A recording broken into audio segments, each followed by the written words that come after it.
Hello friends, मेरा नाम शशि भूषण चौहान है। मैंने पिछले वीडियो में आपको एग्रोबैक्टीरियम मेडिएटेड जीन ट्रांसफ़र के बारे में बताया था। मैं आज उससे रिलेटेड क्वेश्चन और आंसर के बारे में बताने जा रहा हूं।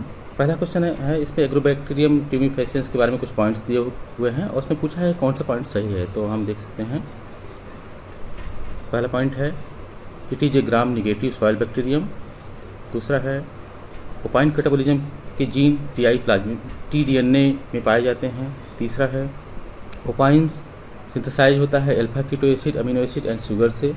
चौथा पॉइंट है callus culture in gall tissue caused by Agrobacterium tumefaciens in plants. Phytohormone requirement नहीं होती है। A callus culture of crown gall tissue caused by Agrobacterium tumefaciens in plant can be multiplied without adding phytohormones. अगर आप मेरा पिछला video देखे होंगे तो आप इस क्वेश्चन और आगे आने वाले सभी क्वेश्चन को बहुत ही आसानी से कर सकते हैं। जिसमें मैंने पहले बताया था टीआई प्लाज्मिड के बारे में, जिसमें टी-डीएनए में फाइटो हार्मोन्स, ऑक्जिन, साइटोकाइनिन्स और ओपाइन सिंथेसिस के जीन पाए जाते हैं। ओपाइन कैटाबोलिज्म के gene other than T DNA region में पाए जाते हैं। फोर्थ पॉइंट आप देख सकते हैं, अगर प्लांट सेल एक बार इन्फेक्ट हो जाती है बैक्टीरिया से तो फर्दर ग्रो करती है, वहाँ पर फर्दर बैक्टीरिया की ज़रूरत नहीं पड़ती है। तो इसमें जो ऑप्शन गलत है वो है बी, जिसपे इसने मेंशन किया है opine catabolism gene are present in T DNA, जो कि गलत है। तो इसका आंसर है ए सी डी, ऑप्शन 4 इस सही है।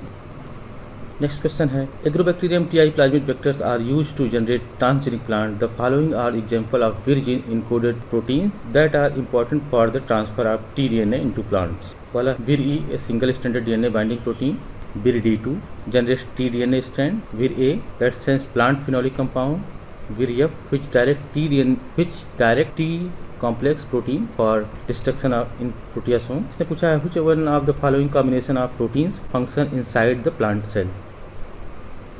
मैंने पिछले वीडियो में बताया था कि टी-डीएनए के 5 प्राइम एंड पर D2 प्रोटीन और होल टी-डीएनए पर vir E2 as a single stranded binding protein bind करती है और इसको प्लांट सेल में ले जाती है। मैंने वहाँ पर केवल वीर एफ के बारे में मेंशन नहीं किया था। वीर एफ एक्चुअली प्लांट सेल में टी-डीएनए के अनकोटिंग के लिए रिस्पॉन्सिबल होता है। ये प्लांट सेल में वीर D2 और वीर E2 को डिग्रेड करता है और फैसिलिटेट करता है ये प्लांट सेल के न्यूक्लियस में इंटीग्रेट होने के लिए। यहाँ पर मैं वीर D2 और E2 के बारे में एक एडिशनल इन्फॉर्मेशन देना चाहता हूँ, जो कि मैंने पिछले वीडियो में नहीं दे पाया था। वीर E2 और वीर D2 के पास न्यूक्लियर लोकलाइजिंग सीक्वेंस पाए जाते हैं, जो कि न्यूक्लियस की तरफ इसको ले जाने में हेल्प करते हैं। वीर D2 के पास 2 एनएलएस सीक्वेंस होते हैं और वीर E2 के पास 1 एनएलएस सीक्वेंस पाया जाता है। और इस क्वेश्चन के बारे में आते हैं तो यहाँ आप देख सकते हैं इसमें वीर E, वीर D2 और वीर एफ प्लांट सेल में रोल प्ले करते हैं। तो इसका आंसर आप देख सकते हैं वीर ए बी डी, ऑप्शन 4 सही है। इस क्वेश्चन में वीर प्रोटीन और उसके फंक्शन के बारे में दिया हुआ है और इसको हमको मैच करना है। तो इसमें आप देख सकते हैं पहला है वीर जी। वीर जी का फंक्शन अगर आप मेरा पिछला वीडियो देखे होंगे तो उसमें मैंने बताया था कि ये अदर सभी वीर जी, वीर डी ओपरान के सभी जीन को इंड्यूस करता है ट्रांसक्रिप्शन के लिए। तो आप देख सकते हैं वीर ए का सही ऑप्शन राइट साइड में चौथा है, जिसमें लिखा है इंडक्शन ऑफ वीर जीन। और यहाँ आप देख सकते हैं ऑप्शन में ए के लिए ऑप्शन 2 में ही केवल सही दिया हुआ है, ए के साथ 4, बाकी में किसी में नहीं दिया हुआ है। तो मैं यहाँ बताना चाहता हूँ कि अगर CSIR में इस तरह के क्वेश्चन आते हैं, अगर आप किसी एक पर्टिकुलर ऑप्शन के बारे में 100% कन्फर्म है, तो अगर उसके बारे में एक ही ऑप्शन सही है तो आप उसी पे स्टिक रहिए, आप किसी और पे जाने की ज़रूरत नहीं है।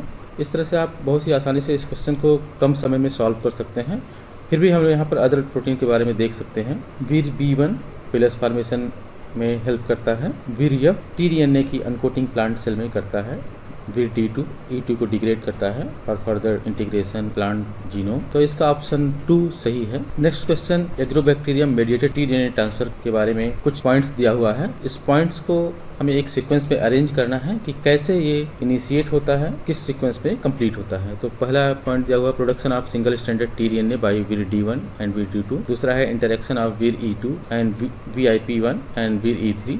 तीसरा है use of vir D4 type 4 secretion system.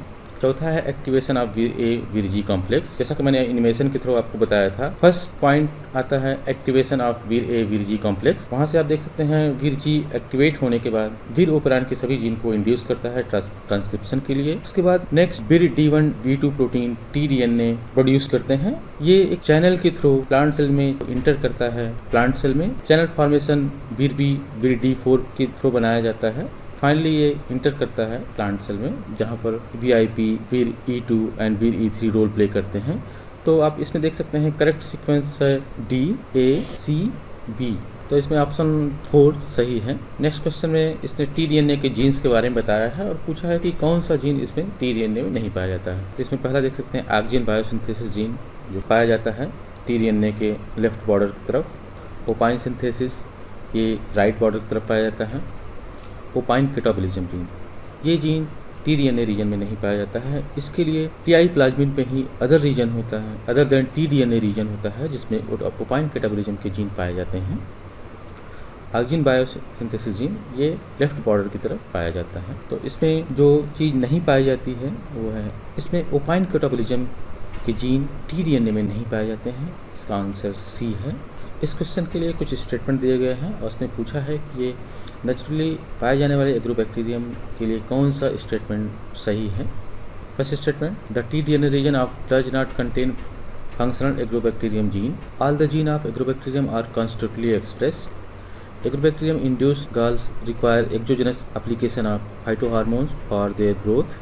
Agrobacterium induced gall is nature do not require bacterial persistence for their growth। इसमें ऑप्शन डी सही है, क्योंकि एक बार प्लांट सेल ट्रांसफॉर्म हो जाने के बाद फर्दर ग्रोथ करती है और वहाँ फाइटोहार्मोन्स का प्रोडक्शन करती है, तो वहाँ पर फर्दर बैक्टीरिया की ज़रूरत नहीं होती है। तो ऑप्शन 4 इसमें सही है। इसमें आप देख सकते हैं अदर ऑप्शन के बारे में। पहला है जैसे tDNA does not contain any functional Agrobacterium gene, ये जो कि गलत है, क्योंकि इसमें ऑक्जीन, साइटोकाइन, ओपाइन सिंथेसिस के जीन पाए जाते हैं। दूसरा option, all the gene of Agrobacterium are constitutively express, जो कि सही नहीं है, क्योंकि वीर ए और वीर जी दो ही ऐसे जीन हैं जो कि कॉन्स्टिट्यूटली एक्सप्रेस होते हैं, बाकी जीन कॉन्स्टिट्यूटली एक्सप्रेस नहीं होते हैं। तीसरा है Agrobacterium induced gall require exogenous application of phytohormone for their growth, जो कि गलत है, क्योंकि एक बार ट्रांसफॉर्म हो जाने के बाद प्लांट सेल tDNA की जीन की वजह से वहाँ खुद ही फाइटोहार्मोन्स का प्रोडक्शन करती है, इसलिए यहाँ इसकी रिक्वायरमेंट नहीं होती है। तो इसमें ऑप्शन 4 ही सही है।